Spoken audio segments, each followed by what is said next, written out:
এখানে কথাগুলো একটু আসতে বল। আর এখানে ছোট ভাই বোন আছে তো কি হইছে? ছোট বোনই তো আমাকে হেল্প করছে ফারিয়ার সাথে প্রেম করতে। শোন, ওরা আমি যা যা বলছি ঠিক তাই তাই যে ফারিয়াকে বলছে। ফারিয়া শুনে বুঝছিস মানে ও তো পড়ে গেছে। কিরে তোর ভাবি কেমন বল? এই যে ছোট ভাই বোনগুলোর সামনে এরকম করতেছিস না, আমাদেরকে দেখেই তোরা শিখবে। তোর বোনটা যখন কালকে আরেকটা ছেলের সাথে গিয়ে প্রেম করবে তখন আমি দেখবো তোর এই দাঁত কেলানোগুলো কই থাকে। তোর কথা শুনে না মেজাজটাই গরম হয়ে গেল। থাক তুই। কি বিকেলবেলা ওইদিকে কি রাফির বাসায় যাচ্ছিলাম নোট আনতে। কোচিং নাই? আরে রাখ তোর কোচিং, এই বয়সেই তো একটু হাওয়া লাগায় ঘুরবে নাকি? তুই দেখ তো, তুই দেখ না কত সুন্দর লাগছে। কি ভাই, ক্লাসে সুন্দরী মেয়ে আছে? নাই? শোনো, এই এলাকায় অনেক সুন্দরী মেয়ে আছে। ধরো, তুমি আমার গ্লাসটা নিয়ে যাও। হ্যাঁ ধরো, যাও। পোলাপান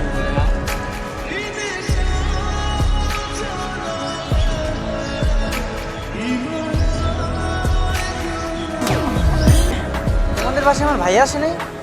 ভাইয়াকে খুঁজতে আসছিলাম। ভাইয়া তো আসে নাই, আর ভাইয়াকে খুঁজতে আসছো নাকি অন্য কাউকে?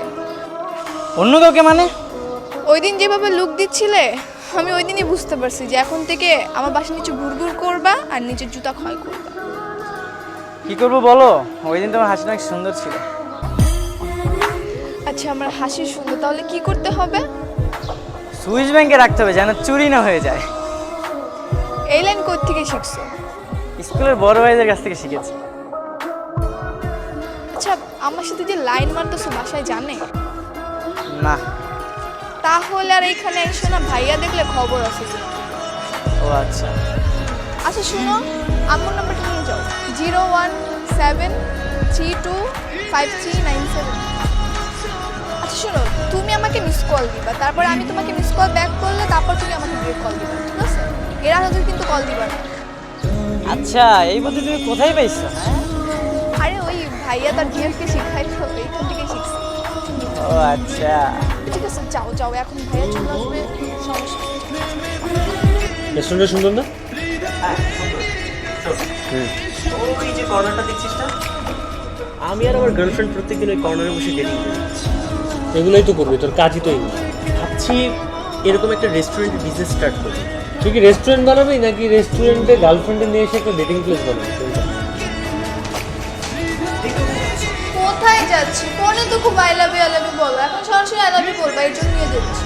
পাবলিক প্লেসে প্রপোজ করবো না? তোমাকে পাবলিক প্লেসে প্রপোজ করতে বলছি? আমরা রেস্টুরেন্টে যাইতেছি, আমার ভাইয়া যেখানে প্রেম করে ওখানে আমরা প্রেম করবো। এই এই তুই তো প্রেম করিস না, তুই ফোনে কি করিস? এটা ফরেন এক্সচেঞ্জ সাইটে আছে। এটা কি ডেটিং সাইট নাকি? হাপ, এটা হচ্ছে binary.com। টাকা ইনকাম করি এখান থেকে, সিম্পল। কিভাবে? এই যে দেখ, বাইনারিটা কোনো ভুয়া কিছু মনে করিস না। ইউটিউব অথবা গুগলে সার্চ করলে তো ইজিলি সব কারেক্ট ইনফরমেশন পাওয়া যাবে। 300 টাকা থেকে শুরু করে আনলিমিটেড অ্যামাউন্ট পর্যন্ত ইনভেস্ট করতে পারবি, ব্যাস। মনে হয় আমাদেরকে খুঁজতে এসেছে। বাহ, ওরা দুজন একসাথে আমাদেরকে খুঁজতে আসবে না? মানে তোর এত এত গাধা কেমন হয় একটা মানুষ? কি একটা প্যারা, কবে শেষ হবে মানে? ভাইয়া, ফোনটা একটু লাগবে। এই তুই ফোন দিয়ে কি করবি? আর ইদানিং দেখতেছি সুযোগ পাইলি তুই আমার ফোনটা নিয়ে সাইডে চলে যাস, কি সমস্যাটা কি তোর? কোনো সমস্যা না তো, বন্ধুর কাছে একটা ফোন দিব সিলেবাসের জন্য। তোমার আমি ফোন টোন দিতে পারবো না, বাসায় যাও। ফোন দিবা না যেহেতু একটা ফোন কিনে দিলেই তো হয়। ওরে বাবা, এই তোর ফোন চালানোর বয়স হয়েছে, এখন পর্যন্ত স্কুলে গন্ডি পার করতে পারো না, তোমার এখন ফোন কিনে দিবে? বাবা রে বাবা। আরে বেটা, সিলেবাস নিয়ে ফ্রেন্ডদের সাথে কথা বলবে, তুই ফোন দিচ্ছিস না কেন? এই ভাই ধরো, তুমি আমার ফোনটা নাও। নাও, শোনো, মেয়ে ফ্রেন্ডদেরকে ফোন দিয়ে সিলেবাস দেবা, ঠিক আছে?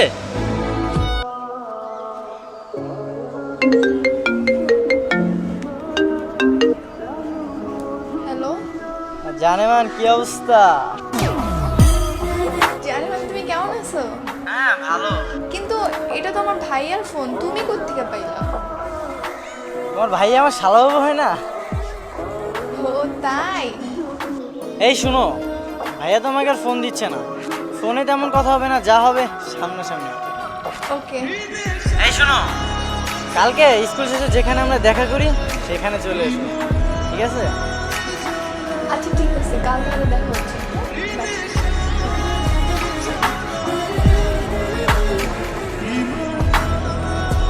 কথা শেষ? আমার ফোনে কল রেকর্ডিং এর অপশনটা চালু করা। আরে নাইস, এই প্রথম তোর কোন একটা কাজ আমার ভালো লাগছে। দেখি দেখি কার কাছ থেকে সিলেবাস নেই দেখি।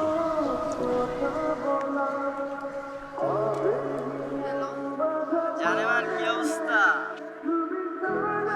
জানেমান তুমি কেমন আছো? হ্যাঁ ভালো। কিন্তু এটা তো আমার ভাইয়ের ফোন, তুমি কোথা থেকে পাইলে? এই এটা আরোহী না? আমার ভাই আমার শালা বাবা হয় না? তাই? এই শুনো, ভাইয়া তোমাকে আর ফোন দিচ্ছে না। ফোনে তেমন কথা হবে না, যা হবে সামনাসামনি। এই শুনো, কালকে স্কুল শেষে যেখানে আমরা দেখা করি সেখানে চলে এসো, ঠিক আছে?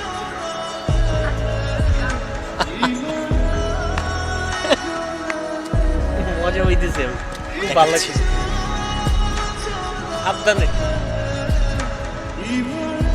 এই ওর সিলেবাস না? তোমার সিলেবাস আমি তোমায় নামাইতেছি না। শুনো, বাসায় ভাইয়া আব্বু আম্মু সব জেনে গেছে, আমাকে অনেক মেরেছে।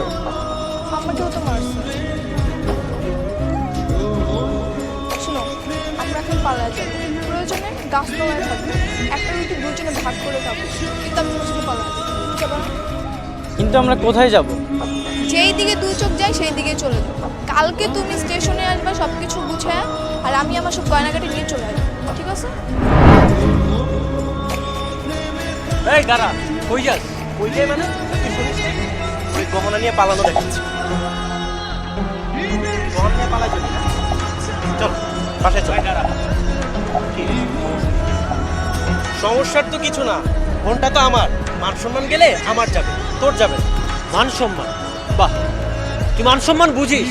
তুই যখন নিজের রিলেশনশিপের স্বার্থে নিজের ছোট বোনের কাছ থেকে হেল্প নিস, তখন এই মান সম্মানগুলো কই থাকে? এই তোদের মতো কিছু মানুষের জন্যই না আমাদের জেনারেশনগুলো নষ্ট হচ্ছে। ও, এখন সব দোষ আমার না? শুধু তোর না, তোর মতো মেন্টালিটির যত মানুষ আছে তাদের সবার দোষ। আচ্ছা আমার একটা কথা বলতো, আমরা যখন জুনিয়র ছিলাম তখন আমরা কাদের ফলো করতাম? আমাদের ইমিডিয়েট বড় সিনিয়র জেনারেশন যারা ছিল, তাই তো? তো এখন ওদের ইমিডিয়েট বড় জেনারেশন কারা? আমরা যা করব ওরা সেটাই শিখবে, ওইটা ওরা আরও অ্যাডভান্স লেভেলে যে অ্যাপ্লাই করবে। ঠিক, ওরা আমাদের কাছ থেকে কী শিখতেছে? তুই যখন তোর গার্লফ্রেন্ডের সাথে একটা রোমান্টিক পোজে পিক তুলে ফেসবুকে আপলোড দিস, কয়দিন পর তোর বোনও তো চাইবে যে ওর বয়ফ্রেন্ডের সাথে চুম্বা চেটি লেভেলের ছবি তুলে ফেসবুকে আপলোড করুক। তখন তোমার সহ্য হবে তো?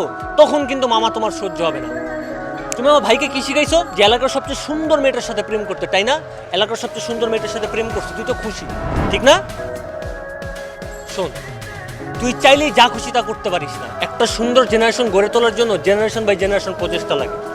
তবে এটাও সত্যি, প্রেম যুগে যুগে ছিল, এখন আছে, আজীবন থাকবে। 1953 সালেও প্রেম ছিল, প্রেম আজীবন থাকবে। প্রেমকে তুই বাধা দিয়ে আটকাতে পারবি না। কিন্তু তাই বলে আমরা প্রেমের নামে যা খুশি তা করতে পারি না। প্রেমের সৌন্দর্যের দিকগুলো আমাদের তুলে ধরতে হবে, নোংরামিগুলোকে না। প্রেমের প্রথম শর্ত হওয়া উচিত, এখানে কোনো নোংরামি রাখা যাবে না।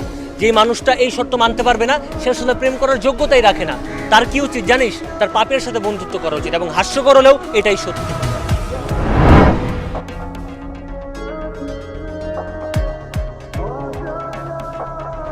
আর শোন, তোকে বলছি, সবাই বলে না প্রেমের একটা বয়স আছে। কেন বলে কথাটা?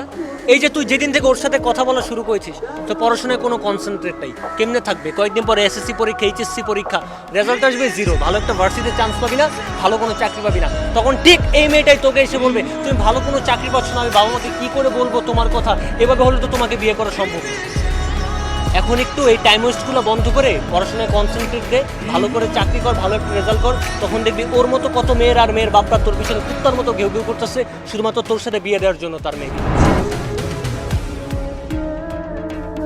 আরে এই মেয়ে, কি যেন বলতেছিলে একটু আগে? গাছতলায় থাকবা পালিয়ে গিয়ে, একটা রুটি খেয়ে 2 দিন পার করে দিবে। আসো না মেয়ে, আসো, কালকে গাছতলায় আসো, দেখি তুমি কয়দিন থাকতে পারো। একটা রুটি খেয়ে আমিও দেখে নিব। বাপ মা এত কষ্ট করে মানুষ করছে, বাপ মার ভালোবাসি চাইতে এই 2 দিনে ভালোবাসি এত বড়? একটু চিন্তা করো তো, আজকে যদি এই ছেলেটার সাথে তুমি পালায় যেতা, তোমার বাপ মা রাস্তাঘাটে মানুষকে মুখ দেখাইতে পারতো? পারতো না। এই বয়সে প্রেম করে তার লাইফটাও নষ্ট করছো, নিজের লাইফটাও নষ্ট করছো। আগে নিজের সাকসেসটা কনফার্ম করো, তারপর প্রেম করো, কেউ বাধা দিবে না। আমাদের দেশের 70% ছেলে মেয়ে স্কুলে থাকতে প্রেম করেই তাদের লাইফ শেষ করে দেয়। আর শুনো, বাল্য বিবাহর মতো বাল্য প্রেমটাও খারাপ। আর তোকে যদি আমি আবার দেখছি এই মেয়ের সাথে কোনো প্রকার কন্ট্যাক্ট করতে, লুকায় লুকায় কথা বলতে, লুকায় লুকায় দেখা করতে, তোর আমি খাইছি। আর এই মেয়ের দিকে যদি তুই ঘুরেও তাকাস তখন আমি তোরে দেখে নিবো। আয়